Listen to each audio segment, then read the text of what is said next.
Assalamu alaikum, students. I hope you all fine. So our next course after the unit process and unit operations, industrial process के बाद जो दूसरा chapter है आपके syllabus का, that is about the composites material. Composites materials ऐसा material है, थोड़ा सा मैं 2 मिनट लूँगा. विद द ह्यूमन डेवलपमेंट, जैसे जैसे इंसानी इर्तिका और टेक्नोलॉजी आ गई, आजकल मॉडर्न टेक्नोलॉजी, आजकल जो पहले के ज़माने में जब इंसान की इस दुनिया की कायनात की इब्तिदा हुई, उस इब्तिदा में तो इंसान का ज़्यादातर इन्हिसार स्टोन पे था, तो उसे स्टोन एज कहते हैं. इसके बाद टाइम पास होता गया तो इंसान ने इल्म सीखा, कुछ नई टेक्नोलॉजी, कुछ वेपन्स बनाए, कुछ फूड की चीज़ें, हर्बल मेडिसिन पे रिसर्च हुई, ड्रग, थोड़ा चीज़ें. तो उसके बाद दूसरा जो एज था वो स्टोन के बाद, एज के बाद ब्रॉन्ज और कॉपर था. एलिमेंट्स मेटल के ऊपर आया इंसान, स्टोन के बाद मेटल्स के ऊपर. इसके बाद आयरन स्टील इंडस्ट्री आई, फिर पॉलीमर्स की, और पॉलीमर्स के बाद एक और चीज़ लेटेस्ट डेवलपमेंट है, तो वो समझे कंपोजिट मटेरियल है. तो what is difference between A polymer and difference between composite and difference between alloys. For example, different metals को आप स्टीरियोमेट्रिक रेशियो के साथ मिक्स करते हैं तो एक वन फेस बन जाता है, होमोजेनस फेस बन जाता है. तो होमोजेनस फेस के अंदर जो कि माइक्रोस्कोपिक लेवल तक होता है, माइक्रोस्कोपिक लेवल तक मैं नज़र नहीं आता, तो उसे हम जैसे ब्रॉन्ज है, स्टील है, एलॉय है, कार्बन का, डिफरेंट आयरन के साथ, मैग्नीज भी इसके साथ. लेकिन ये कंपोजिट नहीं है. पॉलीमर्स अकेला या अलॉय कंपोजिट मटेरियल नहीं है. कंपोजिट क्या होते हैं? कंपोजिट मटेरियल ऐसे मटेरियल हैं जिनको जदीद इंजीनियरिंग, मैकेनिकल इंजीनियरिंग और एडवांस मटेरियल्स, फिज़िक्स, केमिस्ट्री, जिसमें केमिकल, फिजिक्स हो गया, इन सब नॉलेज को मर्ज करके एक ऐसा मटेरियल तैयार किया गया जिसकी टेंसाइल स्ट्रेंथ, मैकेनिकल स्ट्रेंथ, जिसकी लोड, स्ट्रेस और इस तरह की चीज़ें, उसकी फ्लेक्सिबिलिटी उस मटेरियल की इन्हांस हो गई.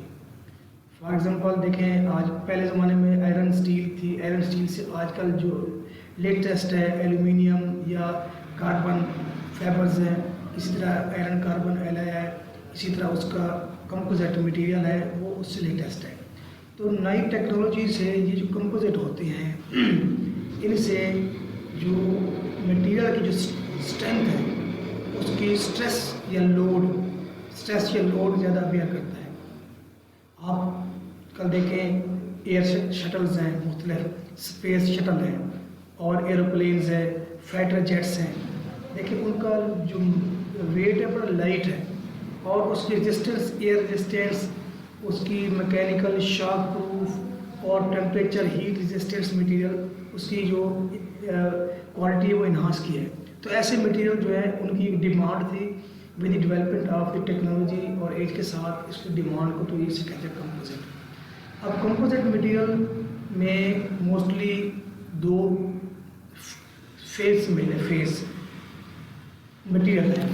इसमें एक ये होता है कि एक को हम कहते हैं मैट्रिक्स या उसको कहते हैं कंटिन्यूस फेज कहते हैं. अब इसके अंदर दूसरा फेज जो होता है, इसके अंदर एम्बेडेड होता है या उसे हम रीइंफोर्सिंग कहते हैं, डिस्पर्स भी कहते हैं, रीइंफोर्सिंग भी कहते हैं. तो पहला वाला रीइंफोर्सिंग और एम्बेडेड. तो कंपोजिट मटेरियल की डेफिनेशन को देखें तो composite material is defined as the material which is composed of 2 or more material at macroscopic scale, बिल्कुल मैक्रो छोटे स्केल पे, and has chemically distinct phase. और केमिकली डिस्टिंक्ट फेज, इसमें फेज डिस्टिंक्ट है, यानी कि 2 फेज आपको डिस्टिंक्ट है. अगर फेस डिस्टिंक्ट ना हो, फेस होमोजीनियस हो, तो वो कंपोजिट नहीं होगा।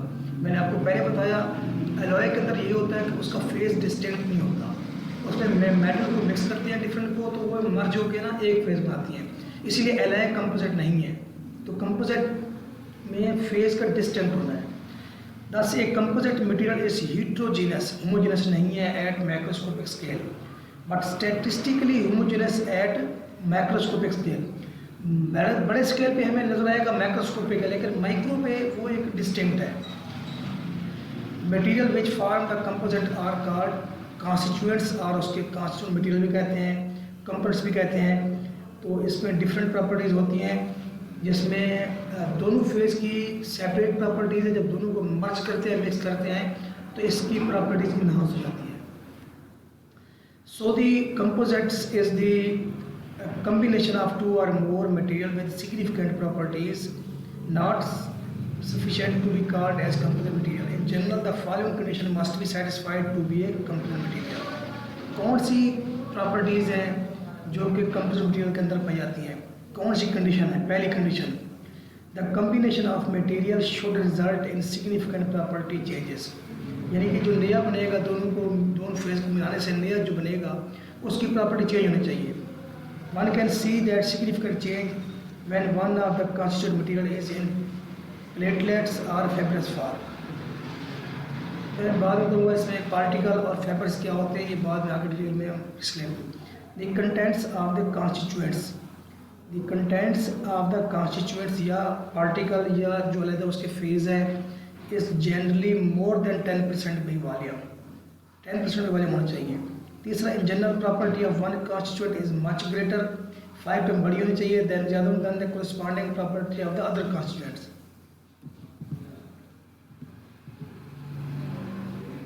The composite material can be natural और artificially made material. In the following section we will see an example of these material.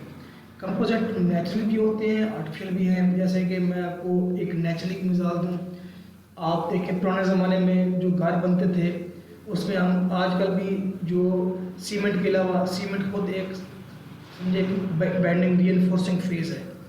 अब इसके अंदर देखें नई टेक्नोलॉजी में, अगर आप वो मड जिसे हम गारा कहते हैं, मड क्ले का पेस्ट, उसमें डिफरेंट वीट स्ट्रा जो तूड़ी है उसके अंदर ऐड करते हैं। अब दोनों को मर्ज करके मिक्स करके फॉर रूफ उसके लिए हम यूज़ करते हैं, छत के लिए या दीवार बनाने के लिए। अब देखिए इसमें 2 फेज है, जो स्ट्रा है, वीट स्ट्रा है, वो एक रीइंफोर्सिंग फेज है, जिसे हम सेकंड फेज कहते हैं। और उसमें जो मड है वो एक मैट्रिक्स है, वो प्राइमरी फेज है। हमने असल में क्या किया, हमारा जो बैटर था वो असल में मैट्रिक्स था, हमने उसको रीइंफोर्स करने के उसकी स्ट्रेंथ को बढ़ाने के लिए उसके अंदर दूसरा फेज ऐड किया। तो दोनों के मिलने से ये एक समझे कंपोजिट है नेचुरली। इसी तरह हमारी बॉडी के अंदर बोन्स है, फॉस्फेट है, कैल्शियम है, इसी तरह ये भी एक समझे कंपोजिट है। तो लेट्स सी आगे इसकी थोड़ी सी डिटेल मजीद पढ़ते हैं।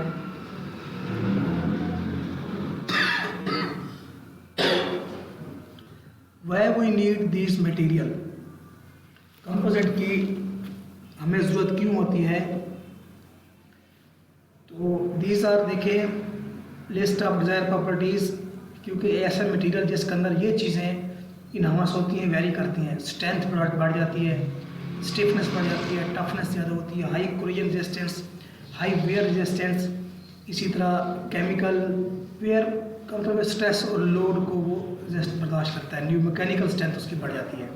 High environmental degradation resistance, reduced weight, उसका वजन कम हो जाता है। High fatigue life, thermal insulation, conductivity insulation, इसके अलावा radar transparency, energy dissipation, reduced cost, attractiveness, cost भी रिड्यूस होती है।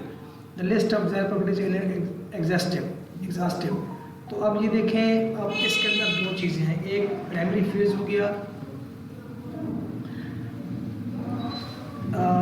एक मैट्रिक्स फेज है जिसे हम प्राइमरी फेज कहते हैं, तो और दूसरा डिस्पर्स फेज है जिसे हम कंटिन्यूस रीइंफोर्स फेज कहते हैं। तो पहला जो मेन कंपोजिट है, most of composites have been created और combinations of the mechanical characteristics such as stiffness, toughness and ambient and high temperature strength. Many composite material are composed of just two phases, one is termed as matrix, उसमें एक main जो phase है, primary phase, वो matrix है, which is called continuous, इसका दूसरा नाम continuous भी है, and surrounds the other phase, दूसरे फेज़ को सराउंड रखता है, जिसका नाम है डिस्पर्स फेज, या इसको कहते हैं रीइंफोर्स। तो डिस्पर्स फेज रीइंफोर्स होता है, पहला वाला मैट्रिक्स कंटिन्यूस होता है। The properties of the composites are function of the properties of the constituent phase, their relative amounts and the geometry of the disperse phase. इस सेंटेंस को दोबारा सुने कि किसी भी कंपोजिट की जो प्रॉपर्टीज़ है वो दो चीज़ों पर डिपेंड करती है, दो तीन चीज़ों पे। पहले नंबर पे कि वो कंपोजिट कौन से कॉन्स्टिट्यूएंट से बना है, जिस कॉन्स्टिट्यूएंट से बना है उस कॉन्स्टिट्यूएंट्स के प्रॉपर्टीज़ जो है वो सेपरेट, उन पे भी डिपेंड करता है। दूसरा कि रिलेटिव अमाउंट, कितनी अमाउंट में उन फेज के अमाउंट कितना है। तीसरा the geometry of the disperse phase, यानी कि ये जो मैट्रिक्स फेज के अंदर जो डिस्पर्स फेज जो है उसके अंदर उसकी ज्योमेट्री, उसके अंदर जो दूसरा एम्बेडेड हुआ है डिस्पर्स फेज या कंटिन्यूस फेज, उसके अंदर एम्बेडेड हुआ है, तो वो प्राइमरी फेज में किस तरह हुआ है, इसकी ज्योमेट्री और एंगल पे भी डिपेंड करती है। तो disperse phase geometry in this context mean the shape of the particle, ये पार्टिकल की शेप है, द पार्टिकल साइज डिस्ट्रीब्यूशन। अच्छा, अब यहाँ पे ये चीज़ है कि देखें कंपोजिट मटेरियल में जो पहला फेज है मैट्रिक्स, अब मैट्रिक्स में कौन कौन सी चीज़ें होती हैं, वो एक कार्बन फाइबर भी है, वो मैट्रिक्स मेटल भी हो सकता है, और वो मैट्रिक्स पॉलीमर भी हो सकता है। अगेन देखें, एक पॉलीमर भी हो सकता है मैट्रिक्स, या फिर मेटल हो सकती है।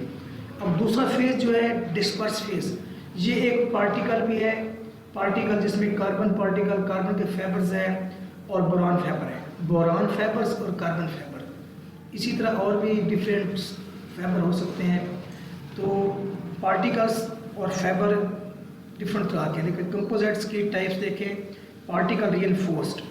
अब इसमें जो रीइंफोर्स्ड मटेरियल है, रीइंफोर्स्ड का मतलब है ये साइकिल डिस्पर्स फेज, ये वाला इसमें पार्टिकल हो सकता है, या वो फाइबर हो सकता है, या स्ट्रक्चरल है कोई, या स्ट्रक्चरल बेस पे लैमिनेट्स हैं और सैंडविच है।